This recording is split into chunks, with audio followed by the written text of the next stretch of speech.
I'm tired of all these live service games failing to meet player expectations. They keep flooding me with low value but high priced microtransactions, releasing half-baked and incomplete games. As a result, I began playing games that were sold as a complete package. Whether it's fan games or complete single-player experiences, I've distanced myself from the absolute disappointment that is modern gaming. Well, enter Bakugan Battle Brawlers on the Wii.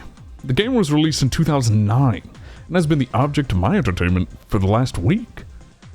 It offers a complete and polished experience straight out of the box, though it does still suffer a bit from pre-order bonus disease. Regardless, there's no need to download patches or wait for content updates. Everything you need to enjoy the game is available from the moment you start it up. It's a stark contrast to many modern games released in an unfinished state, relying on future updates to fix bugs and add content, half the time not even doing that. With Bakugan Battle Brawlers, what you see is what you get, and what you get is a complete, fully functional game. It's pretty fun too.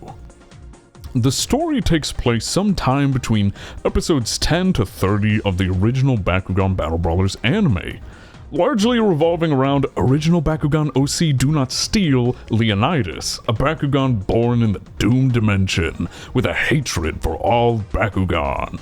He's super powerful and edgy and is just the bestest. You play as original OC human Do Not Steal, a self-insert into the Bakugan story, where you become best buddies with the Bakugan Battle Brawlers. Although all of them are assholes to you in the beginning, besides Dan. Bakugan racism and all that. The story honestly plays out like a middle school fanfiction, and honestly, I'm here for it. Isekai's all the craze nowadays, but Bakugan was doing it before it was cool. If you don't count the Christian Bible as an isekai. I, the son of God, was sent to another world to die? Yeah, where's that light novel, Japanese authors? The gameplay is actually pretty fun. You build a deck made of 6 cards, which could range anywhere from stat boosts to a minigame selection to literal gambling. See, now, this is what we're missing. What happened to the days when video games would let you gamble your fictional life savings away instead of your actual life savings? Fucking dropping $3,000 on Genshin Impact loot boxes just to play as Ginger Batman. The Bakugan battles emulate the TCG more so than the anime, but are still pretty easy to understand if you're a fan of the show. The goal is to capture gate cards. You need 3 of them to win. You generally win gate cards by battling on them. 2 Bakugan on the same card? They're gonna fight, and a big number win. But we'll come back to that in a sec. I just want to mention this other game mechanic, double standing. If you land 2 of your own Bakugan on any gate card, you win that card. If you just thought, wow Crow, that sounds really easy. Well, you'd be right. This mechanic simplifies the game a lot. You can actually nearly beat the whole game by avoiding battles and just aiming for the same card over and over. So if you want an added challenge, you're going to want to avoid double standing and just go for battles. But even that isn't quite so hard when you consider the minigames. Actually, wait, let me explain how battles work. So, you and your opponent land on a gate card. Simple enough. You compare your Bakugan's G-power. Okay. The gate card might give a bonus to you or your opponent, or both, okay? Then, you've got ability cards. Opponent wants to slap a plus 200 on their Bakugan? Sure! Plus 400? Well, it'd be rude of me to say no! But then we get to the minigames. For every Bakugan battle, you and your opponent play one of 3 minigames. Shooting, budget Osu, or shaking. And let me tell you, on the Wii? Oh, shaking is a nightmare. It hardly ever registers, especially using the actual Wii remote. Man, I can't tell you how many times I lost a shaking battle, especially in the last boss fight. The game will just throw random shit at you. Oh, hey, you gotta spin in a circle now. Wait, shake up and down. No, don't actually spin at all. Stop! Wait, what are you doing? Spin in a circle now! And then there's the opposite end of that spectrum. The shooting and rhythm minigames are so easy that you're basically guaranteed to win, even if you're at a severe G disadvantage. That is, until the game throws one of these at you. Like, seriously. What you're seeing here are random modifiers to the minigames. These are things that have apparently been here the whole time, right here! The game never tells you these are there, nor what any of them do. You just kinda gotta figure it out. I mean, yeah, I've definitely lost a few matches because of this, but it actually made the game more fun. The minigames and random pickups you can get on the field make the battles easy, so it's nice to have some added challenge in the game.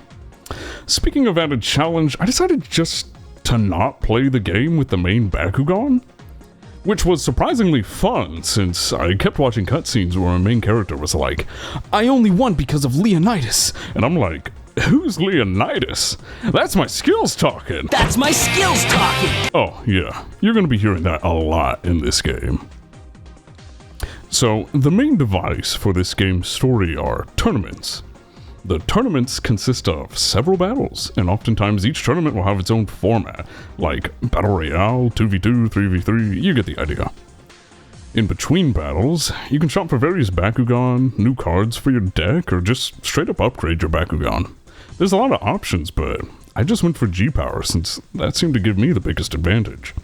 Especially since I wasn't using Edgy Mc+200 main character sound in my party. Each tournament also has its own stage with different power-ups and traps strewn across it.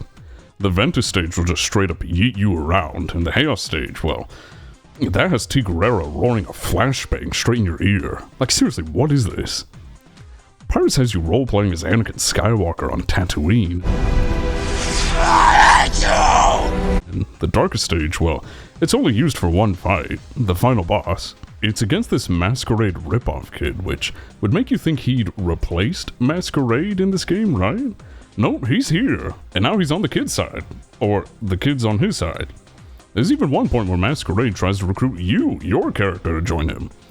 And the main villain Bakugan is like, "Leonidas, you can be my general." And Leonidas just goes like, "Why would I ever settle for second place?" Like an absolute Chad.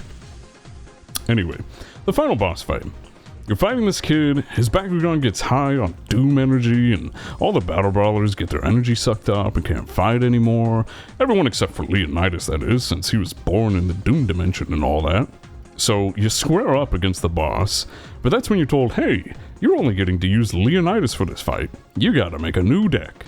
And that's when you realize that if you got all the way here just from double standing, you're in for a rude awakening. Luckily, I had okay-ish cards, so I scraped together a deck and set to work.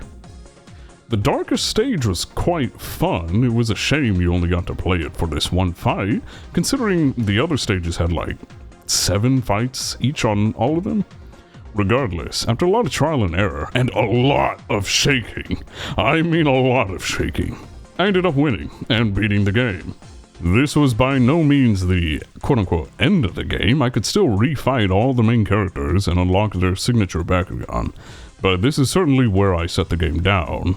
The ending cutscene was quite touching, where both the main Bakugan and the villain Bakugan die, although you know the main character isn't going to stay dead.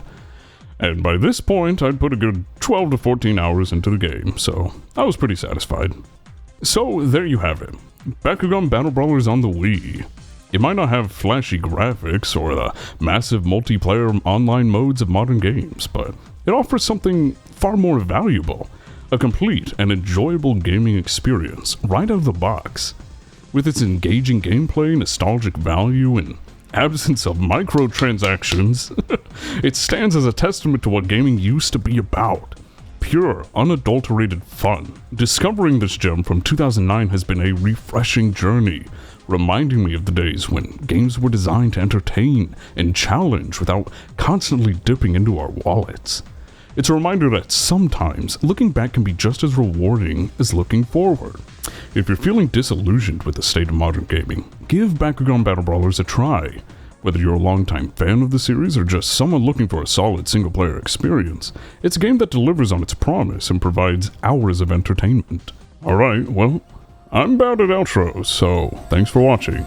Subscribe if you want to see more. Ciao. What are you doing, Step Crow?